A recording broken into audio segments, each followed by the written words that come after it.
Okay, so does this sound like you?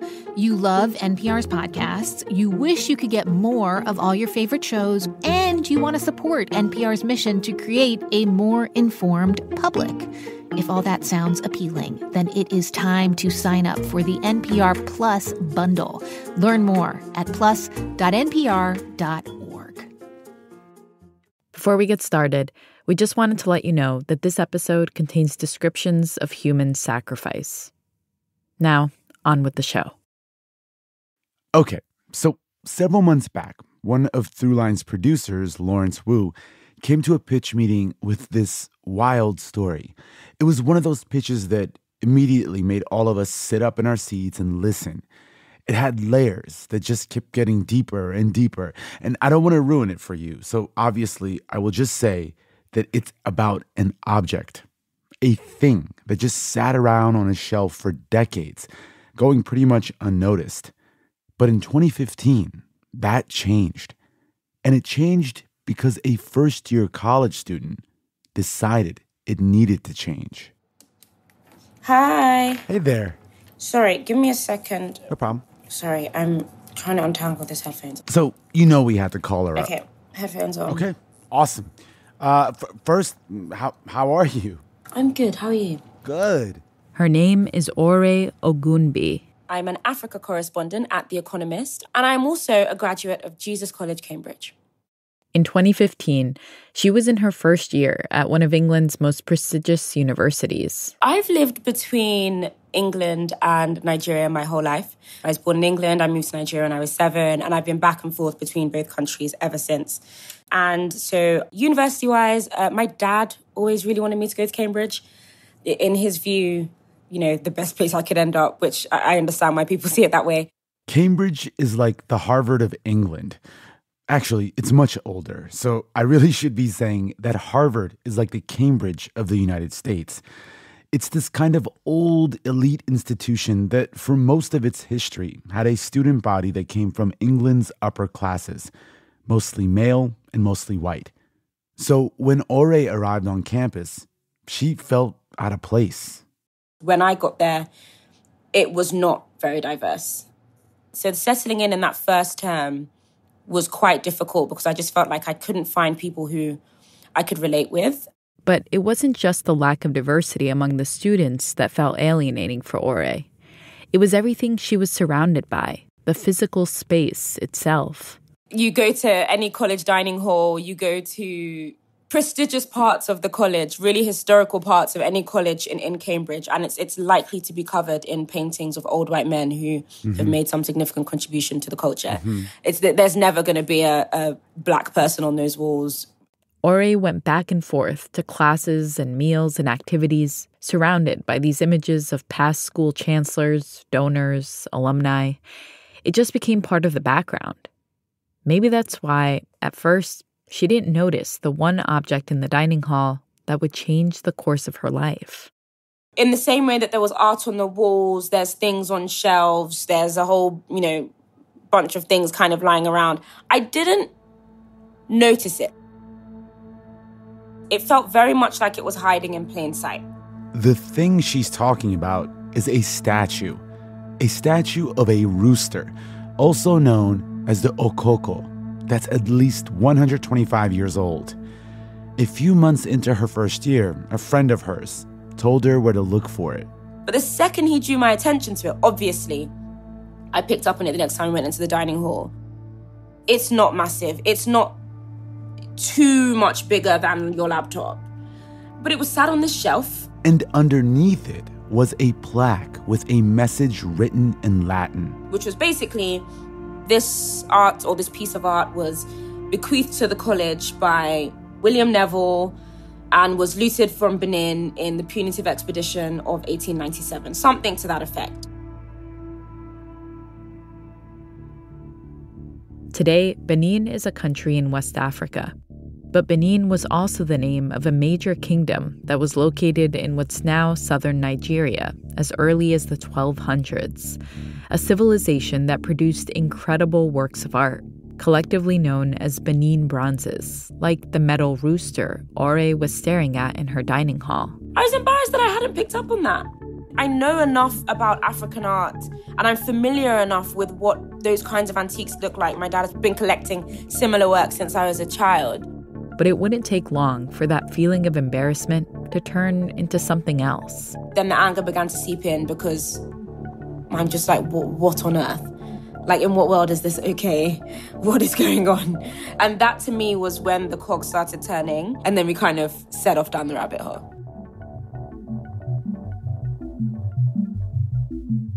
That rabbit hole would take Ore on a years-long journey to uncover how the rooster statue was looted, its journey to her college at Cambridge University, and the fight to return it to Nigeria.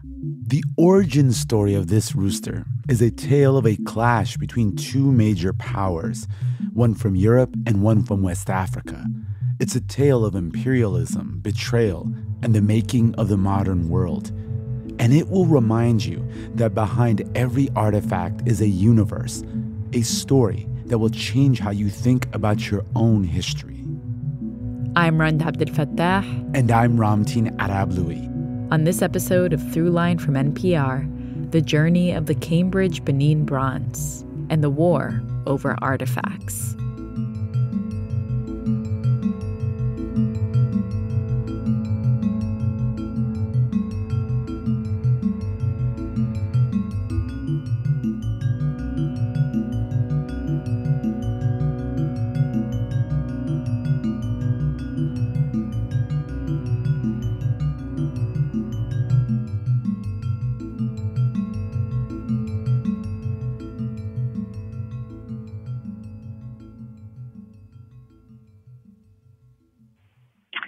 Hello, this is Naomi Kemp calling from South Carolina, and you're listening to Throughline from NPR.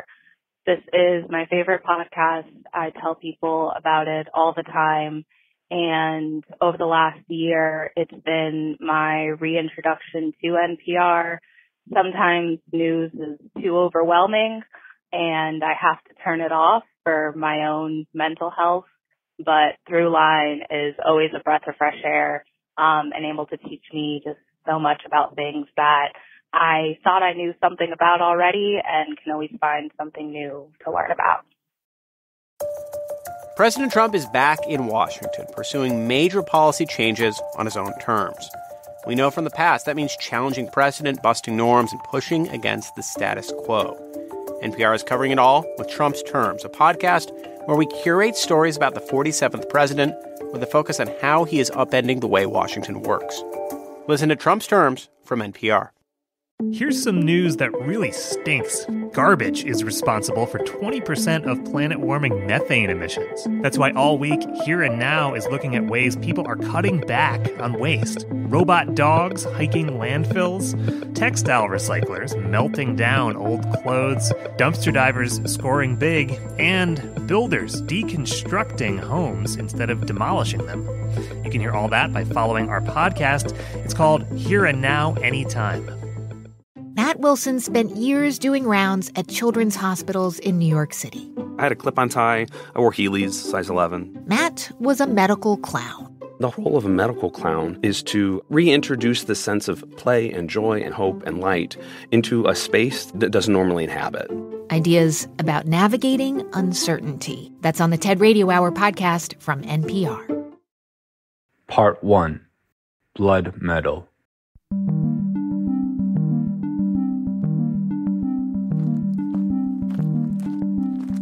Benin City, 1500s.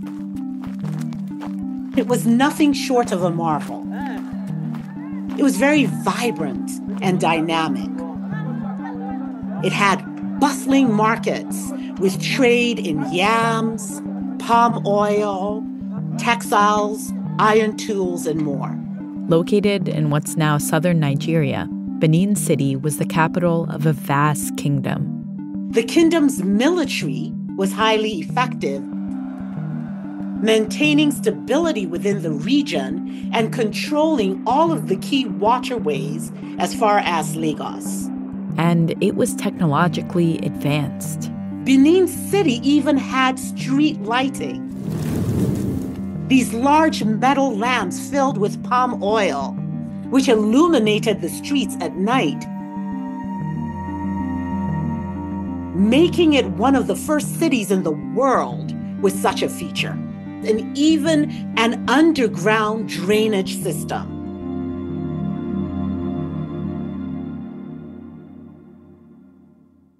This is Wando Achebe. And I am the Jack and Margaret Sweet Endowed Professor of History at Michigan State University. My main area of concentration is West Africa. Wando says the Benin Kingdom's golden age was between the 15th and 19th centuries. At its height, it was well organized, it was thriving, it was a highly advanced society. And one of the kingdom's greatest feats was the walls that they built, which stretched over 10,000 miles, making them the largest earthworks in the pre-mechanized world. The walls, which rivaled the length of the Great Wall of China, took hundreds of years to be built, requiring unfathomable hours of labor. Its interconnected earthworks were not just defensive structures, but also a statement of the kingdom's engineering brilliance and power. These marvels are what greeted the first Europeans who came to Benin City in the 15th century. So when European traders and explorers arrived, which is how we know what we know for the most part about Benin, they were astonished by what they saw. For instance, you had a Portuguese captain remarking that Benin City was larger than Lisbon and described its streets as seemingly endless. And the Benin Kingdom's power and wealth would only increase as they started trading with Europeans. They would trade raw materials like pepper, ivory, and eventually rubber. And in return, European traders are offering firearms, textiles, and other goods. Firearms that help the kingdom conquer their neighbors and expand their territory. The Benin Kingdom would use the guns to raid villages, to steal people and sell them. This is Deidria Farmer-Palman. I'm executive director of the Restitution Study Group, and we fight for reparations for descendants of enslaved Africans globally. Like with any kingdom, there's almost always a dark side. The Benin Kingdom had long participated in the slave trade in West Africa. And when the Europeans arrived, the Benin Kingdom began selling them enslaved people too, making them a part of the transatlantic slave trade. During the late 15th and 16th century, the kingdom is actively participating in the slave trade. These are captives from all of its military campaigns, and sometimes it will be captives or these tributary states made offerings to Benin, right? In addition, the kingdom also enslaved individuals who were convicted of crimes. In exchange for slaves, the Europeans would give the Benin Kingdom brass manillas. Manila is derived from the Portuguese word for bracelet. They often came in the shape of a horseshoe of various sizes, usually made of brass, bronze, or copper. And they were used as slave trade currency throughout West Africa by European traders. The Benin Kingdom required that the Portuguese pay for human captives with these manillas. And roughly at the beginning of their trading, you could buy an enslaved captive for 7 manillas. Probably towards the end, a male would cost 57 manillas, a female would cost 50. These manillas were used to fuel the kingdom's artistic tradition. These renowned artisans would melt these bracelets down to create these intricate bronze and brass sculptures and plaques. Sculptures like the rooster statue that Ore Ogumbi saw in the dining hall at Jesus College. And it's these so-called Benin Bronzes that we're talking about today. What Deidria now refers to as blood medal. Blood medal, meaning that the price for these works of art were the lives of enslaved West Africans sent into the abyss of the Middle Passage. And the principal purpose of creating these bronzes was in service of Benin Kingdom's royal family. The royal palace was adorned with copper engravings and brass plaques that celebrated victories. They recorded Benin's achievements and reflected the kingdom's grandeur. So these engravings and plaques told stories. And at the center of the Benin royal family was the Oba. The Oba, or king, wasn't just a political leader, but held divine status, acting as a spiritual bridge between his people and the gods. The Benin Kingdom was ruled by a long line of Obas. They were like religious, political, and military leaders rolled into one. And for centuries, they enjoyed control over the trade routes in their kingdom. But all of this would begin to change when Europeans started making their way into the region's local economies and politics. Starting with the Portuguese. And eventually, by the 1800s, the British became one of the primary trading partners with the Benin Kingdom. With the introduction of the pneumatic tire by J.B. Dunlap in 1888, rubber became a critical raw material for industries in Europe, especially for bicycles and later automobiles, right? Benin had vast rubber forests. This was an era of massive industrial growth in Europe, especially in England. And so natural resources like rubber and palm oil were in high demand. And it turns out that many of those resources were in what's now southern Nigeria, the land the Oba ruled over. So throughout the 1800s, the British tried to insert themselves more and more into the rubber and palm oil trade. It became a struggle over control of resources. It got so bad that the Oba would periodically shut down trade, frustrating the British. And so the British tried to fix this by proposing a treaty in 1892, which historians say undermined Benin's sovereignty, allowing for free trade. It allowed for the presence of Christian missionaries, and it required the king, the Oba, to consult with British on governance. In other words, the Oba would need British approval for dealing with anyone else. Yet, according to the British, the Oba signed this treaty, something historians like Wando Achebe call into question. So a number of historians have actually suggested that if he did sign this treaty, he probably didn't understand what he was signing. The answer is still, to this day, unclear. But another perspective from historians is that the Oba only had one question on his mind as the British were trying to explain this treaty. Were they declaring peace or war? The British reassured the Oba that it was a peace treaty. And so the Oba might have signed the treaty in the hopes that it would quell tensions, that it might prevent an all-out war. But despite this treaty, the Oba maintained control over trade. And it's this control that frustrated the heck out of British ambitions. The Oba continued to exert control, even though the British claimed he was violating their treaty.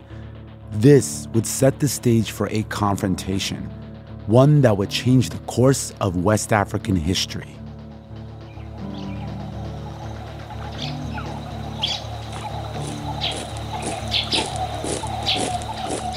Coming up, an unannounced guest.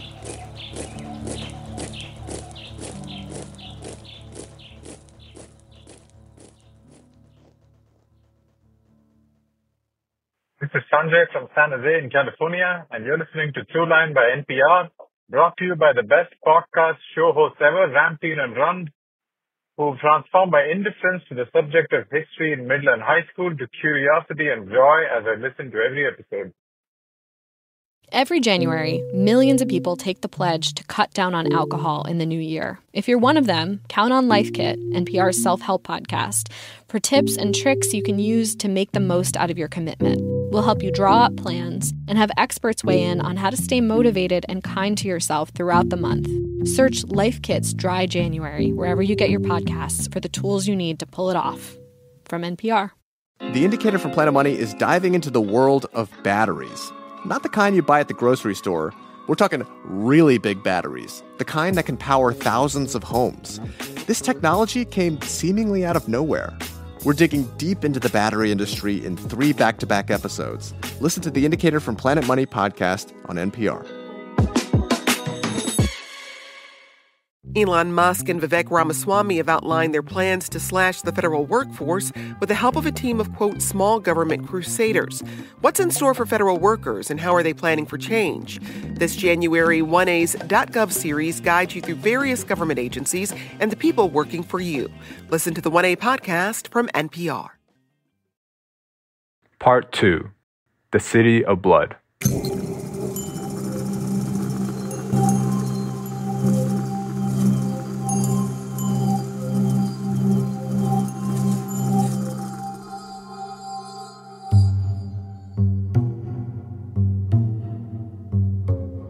By the late 1800s, the British Empire and the Benin Kingdom were on the brink of a conflict over control of key trading positions in West Africa. The British claimed that the Oba, or king, was violating a treaty they'd signed. The Oba, for his part, shut down trade whenever he felt the British were becoming a threat. Both sides were at an impasse. In comes James Phillips. James Phillips. He was acting British consul, which meant his job was to oversee trade in West Africa on behalf of the British Crown. He'd basically been raised to eventually have this kind of job. He grew up in a family with strong clerical and military background. We know that he was educated at Alpenham School, which was a prestigious independent boarding school. Phillips later attended Trinity College, Cambridge, where he studied law. By his early 30s, James Phillips, like many other upper-class British bureaucrats, decided to pursue his fortunes overseas, working for the empire. A lot of these young European men were going for adventure, making a name for themselves. By the way, this is Wando Achebe, a history professor at Michigan State University. And I think that was a propelling force for a lot of these European men in Africa during this time period. And that propelling force would put Phillips in the center of a national scandal, a news story that would grip all of England in the late 1890s.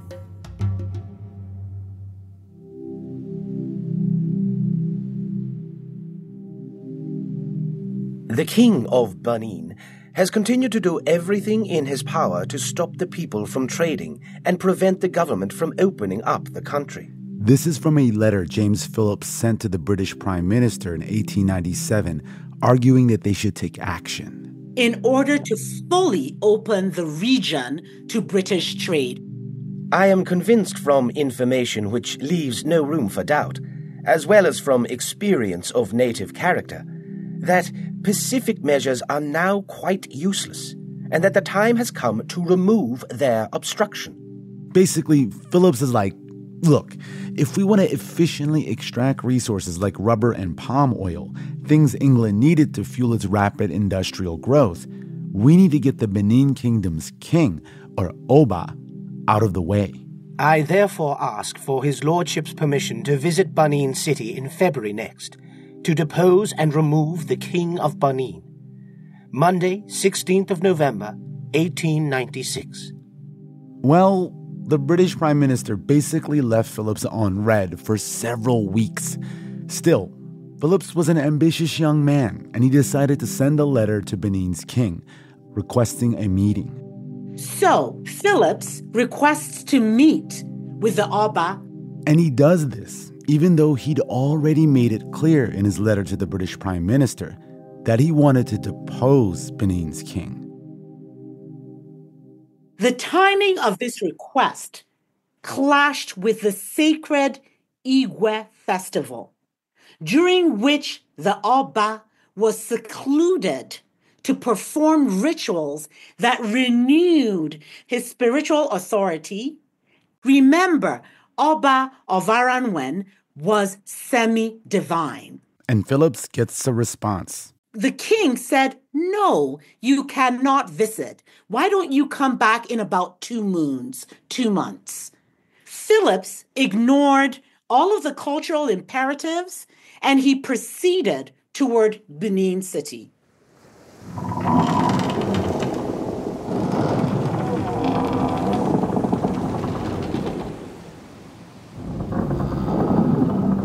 January 1897.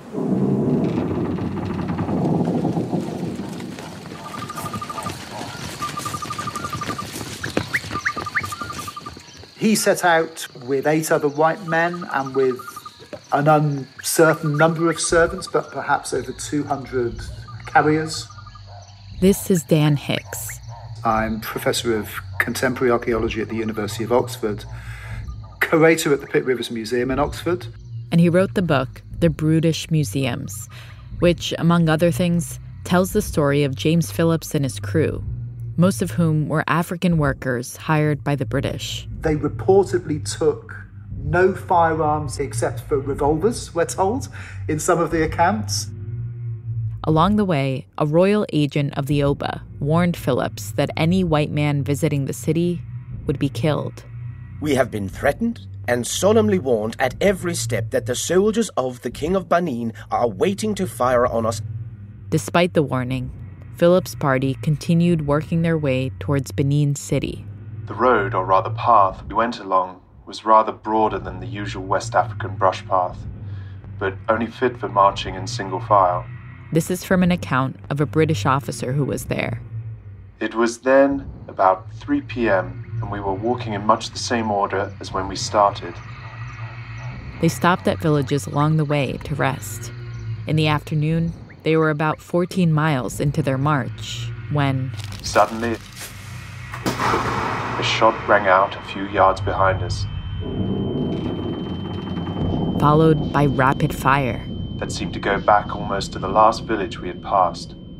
At the first shot, we couldn't believe that the firing was in earnest, and thought, as someone suggested, that it was only a salute in our honor. Phillips' party, in their confusion, thought they were being welcomed by soldiers from the Benin Kingdom. In fact, Phillips told his men not to get out their revolvers.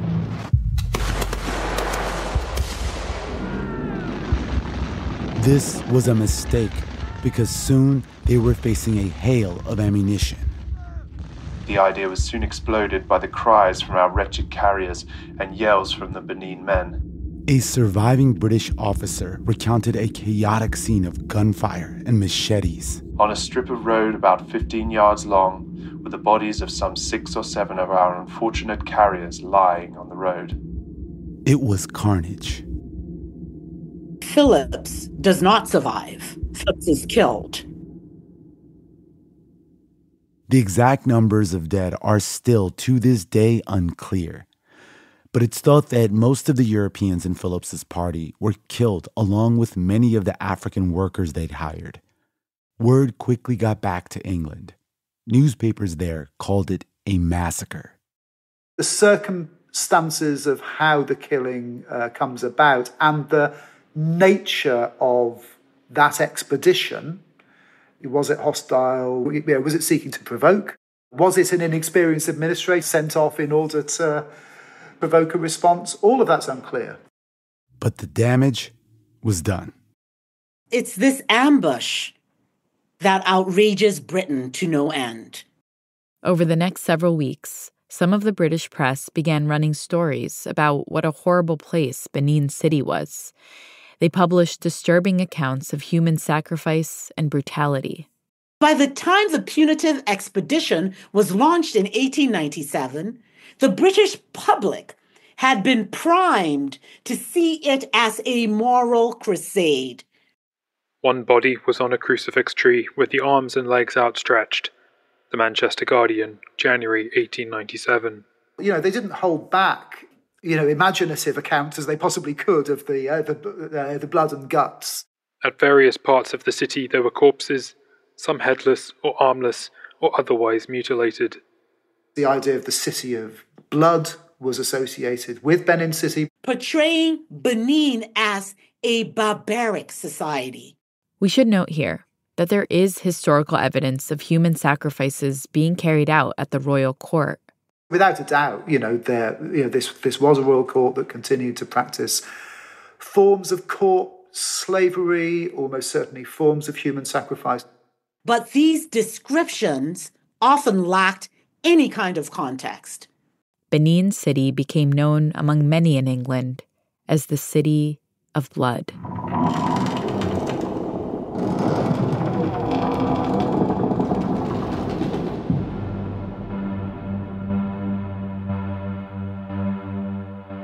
Just weeks after Phillips's party was ambushed in Benin, the British government prepared for a revenge attack.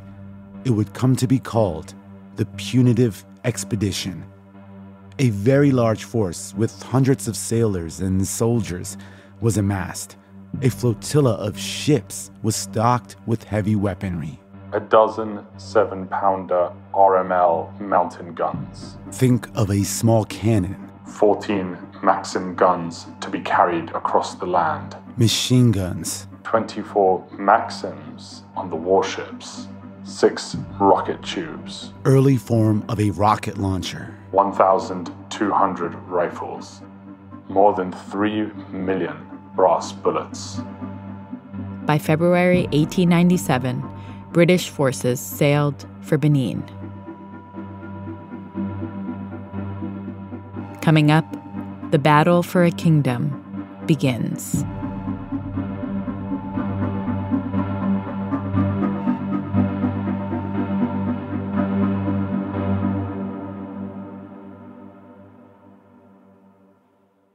Hi, this is Jill McAfee from Atlanta, Georgia, and you're listening to Throughline from NPR.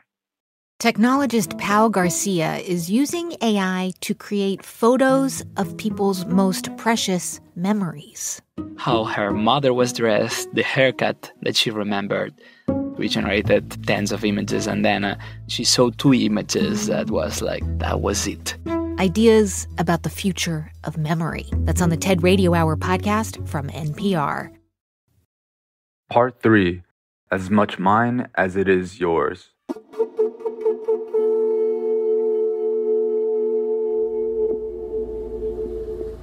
Imagine a country of 2,500 square miles, one mass of forest.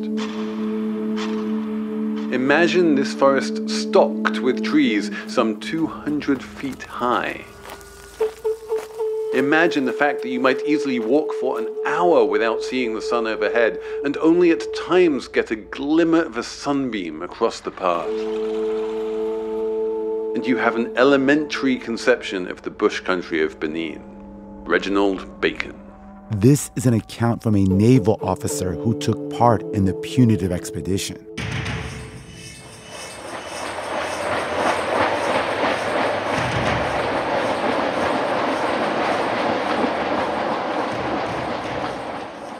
So in February 1897, a force of about 1,500 British soldiers were equipped with Maxim machine guns, artillery, and rockets.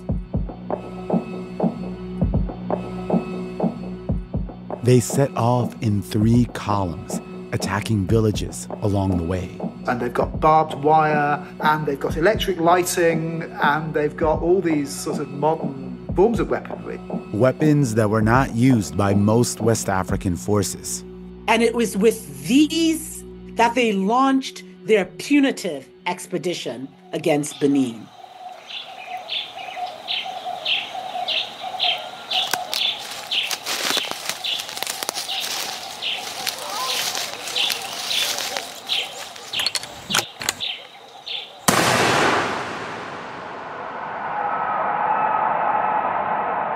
Over the course of 9 days, the British violently ripped through the rainforest, and zeroed in on Benin City. A searching volley soon disclosed the enemy who commenced the attack, never venturing into the open, but keeping inside the cover of the bush and firing their long guns at us. The Benin defenders were regrettably armed with outdated weapons. To these we replied with sectional volleys and the deadly sweeping fire of the Maxims. And because their weapons were outdated, they were quickly overwhelmed. Eventually, the British soldiers arrived in the heart of the kingdom. They enter Benin City on February the 18th, 1897. Wildfire is the only name for describing the flames. They razed the Oba's palace. They razed sacred sites. The air was filled with a thin black smoke, which gusts of wind swept in every direction, curling and wreathing it in fantastic shapes. They erased much of the kingdom's physical and cultural heritage. Soon, everything seemed in a blaze.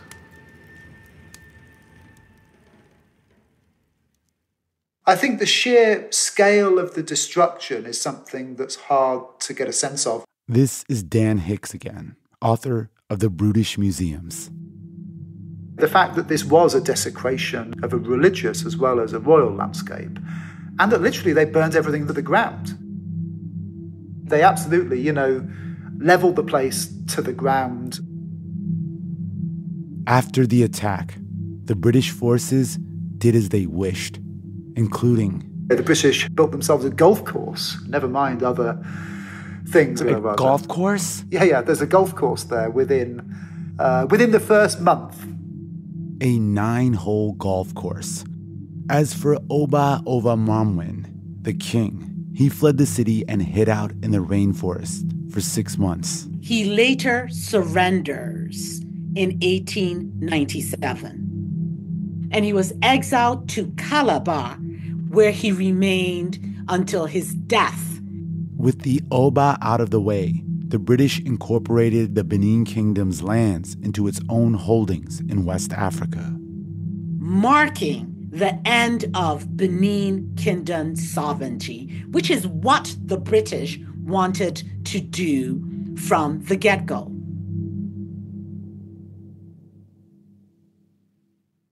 Among the rubble in Benin City, the British forces found treasure beyond their wildest dreams. Buried in the dirt of ages in one house were several hundred unique bronze plaques suggestive of almost Egyptian design, but of really superb casting. The British encounter an unparalleled number of cultural treasures. So it is estimated that over 4,000 treasures were looted, including brass plaques, ivory carvings, ceremonial regalia, and textiles. These treasures were distributed among British officers. So it's a chaotic free-for-all. They were taken back to London by soldiers and sailors and administrators. Some kept in families over generations, some sold immediately on the open market. And so within weeks, the artworks, items that were royal, sacred, ancestral art, were being bought up in Berlin, in London, in Oxford, and were being put on display. And the message was very clear. This is a dead culture. And over the next century, many of these artifacts, known collectively as Benin Bronzes, ended up in museums. So today, these treasures are housed in museums worldwide, with the British Museum holding the largest collection of about 700 treasures. And others ended up in private collections and universities. Like the rooster statue that Ore Ogumbi first spotted in her college dining hall. This piece of art was bequeathed to the college by William Neville, who was a Liverpool trader and a banker in Lagos, who donated this item to Jesus College, Cambridge. Yeah, the reason supposedly was the form of the cockerel or the rooster is an emblem of the college that sits there in the dining hall of Jesus College for decades. Until 2016, after Ore and her peers began organizing for it to be taken out of the dining hall and returned to Nigeria. We were asked to present to the Ethical Affairs Committee. And yeah, they asked us a bunch of questions about where it's going to go. Can they look after it? Ore and her classmates had done their research, and the college had even gotten a letter from the Nigerian government formally requesting the return of the rooster statue. So we thought that might help our case. But nothing.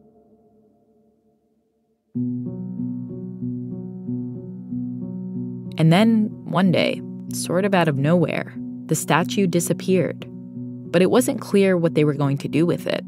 A spokesperson said at the time that the college and university would discuss and determine the best future for the Okoko, including the question of repatriation. Jesus College declined to comment further on this issue. As for Ore and her peers, their hope started to wane. I don't think there's anything more we could have done. It just felt like no progress was being made. I mean, I'd given up on this thing happening, to be quite honest.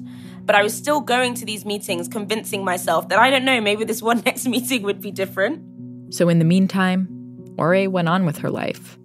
By the time I graduated, I was like, okay, they've succeeded in wearing me down. I'm not screaming and kicking up a fuss about this anymore. It's clearly not going to happen. But then, in 2019, Jesus College decided to return the statue.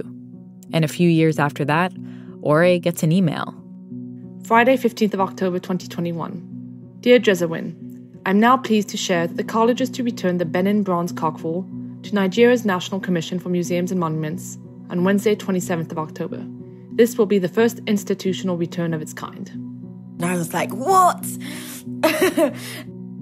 All those years of fighting for the Benin Bronze to be returned to what Ore and her peers believed to be its rightful place was finally going to happen. It was going back to Nigeria.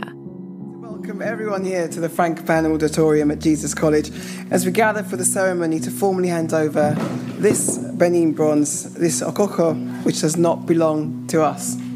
I'm Sunita. This is the video from the ceremony of Jesus College formally handing over the Benin Bronze. The head of the college, the director of Nigeria's Commission for National Museums, and the younger brother of the sitting Oba are all in attendance. And center stage on a white pedestal is the rooster statue. And in the crowd were Ore and her fellow students watching what they had started 6 years earlier come to fruition. And to see it happening, especially when I had definitely given up on the idea that it ever would. It was crazy.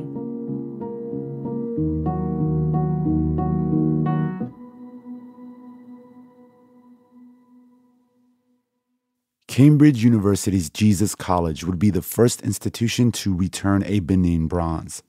Shortly after, other institutions and even museums started following suit. Countries like Germany pledged to return looted Benin artworks. And so did the Smithsonian Institution here in the United States, which had a total collection of 39 Benin bronzes. In 2022, I saw an article in the New York Times that the Smithsonian would be returning the bronzes. I was quite shocked. This is Deidre Farmer-Palman again, who's the executive director of the Restitution Study Group. The moral claim is that the bronzes for us are the embodiment of our enslaved ancestors, and they are the source of our education about who we are. Deidre argues that the Benin bronzes should also belong to the descendants of the people the Benin Kingdom sold to European slave traders.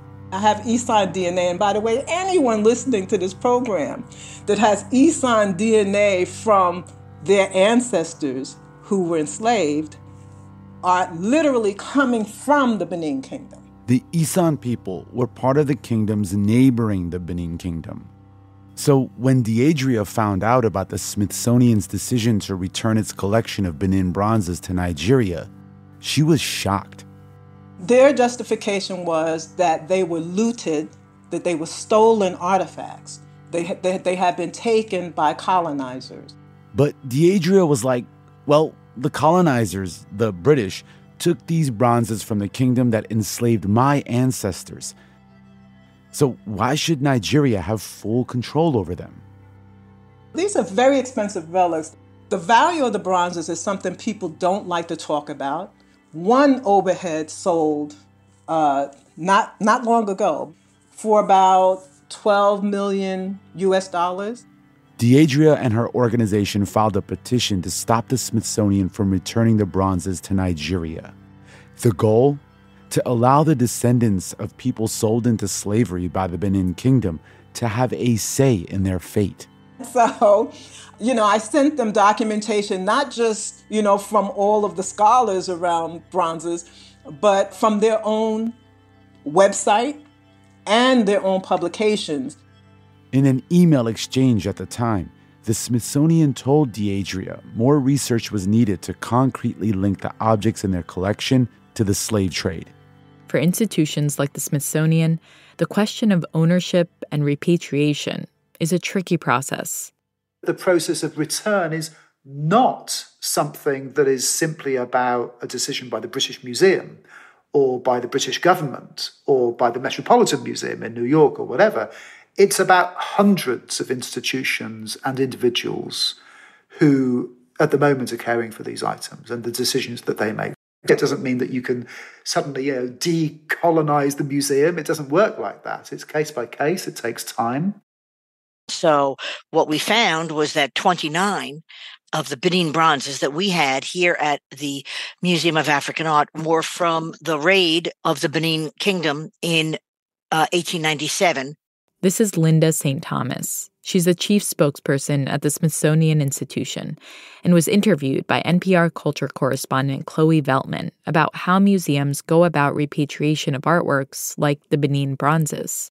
And they were beyond questionable. I mean, they were obviously stolen from their place of origin and then sent to museums and private collectors around the world in the early 1900s. Therefore, we did not want to keep them in our possession anymore, and we wanted to return them. As for Deidria's argument that descendants of slaves should have some form of ownership over the Benin bronzes, Linda declined to comment. Instead, she pointed us to the district court's decision where a judge ruled that Deidria and the Restitution Study Group lacked valid claims to challenge the Smithsonian's transfer of their Benin bronzes. After they were denied, Deidria and the Restitution Study Group appealed to have their case brought up to the Supreme Court. The court would ultimately decline to hear Deidria and her organization's petition against the Smithsonian. The Smithsonian had already begun transferring much of its collection to Nigeria's National Commission for Museums and Monuments. I agree 100% that African Americans, African Caribbean people, Africans have every single right to this history, to these treasures. It is our heritage. It is that which makes us who we are. And so what I'm saying is I agree 100% with her characterization. It's as much hers as it is mine. But historian Wando Achebe does not agree with Deidria about where the Benin bronzes should be housed or who should really have control over them. Treasures that were stolen away from Africa should remain in Africa. It is a heritage that should be enjoyed on African soil. And if the Benin Kingdom, if the Federal Republic of Nigeria decides that it wants to loan Europe, the U.S., wherever, our treasures for a period of time, then we do so. For Deidria, this is about more than just control over the bronzes. Part of this whole effort is to ensure that we have access to these relics so that we can learn our history. The willingness to sit and work together is about sharing cross-cultural education and just ending what essentially is a war. It hasn't ended yet. It won't end until we sit down together and we work together and heal. Which brings us back to Ore and the rooster. This isn't just a pretty thing to sit on a shelf. It's not just a fancy trophy of your war. It's history. It means things to people and has meant things to people for centuries. So you can't understand this object without all of that history, because it's not just an object. It is all those things.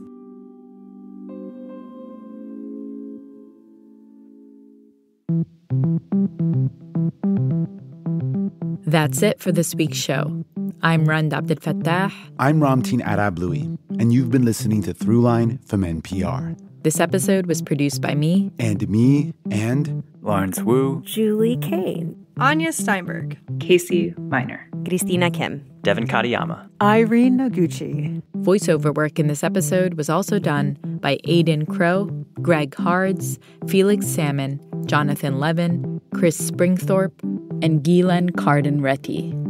Thank you to Johannes Sturgi, Tony Cavan, Nadia Lancy, Jay Vanasco, Chloe Veltman, Edith Chapin, and Colin Campbell. Fact-checking for this episode was done by Kevin Vogel. This episode was mixed by Robert Rodriguez. Music for this episode was composed by Ramteen and his band Drop Electric, which includes Naveed Marvi, Sho Fujiwara, Anya Mizani. And finally, if you have an idea or like something you heard on the show, write us at throughline@npr.org. Thanks for listening.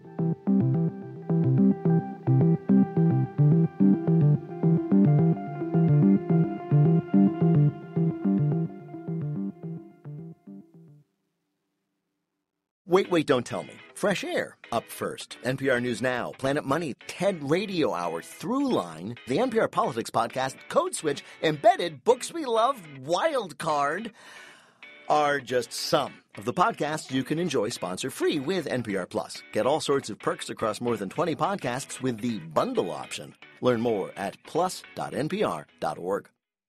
It's a new year, and according to Pew, 79% of resolutions are about one thing: health. But there are so many fads around how to keep ourselves healthy. On It's Been a Minute, I'm helping you understand why some of today's biggest wellness trends are, well, trending. Like, why is there protein in everything? Join me as we uncover what's healthy and what's not on the It's Been a Minute podcast from NPR. Are you the greatest musician the world has never heard? Unsigned artists, now's your opportunity to play the Tiny Desk. Enter the 2025 Tiny Desk Contest, our nationwide search for the next undiscovered star. The winner will play a Tiny Desk concert and a U.S. tour. To learn more, visit npr.org/tinydeskcontest.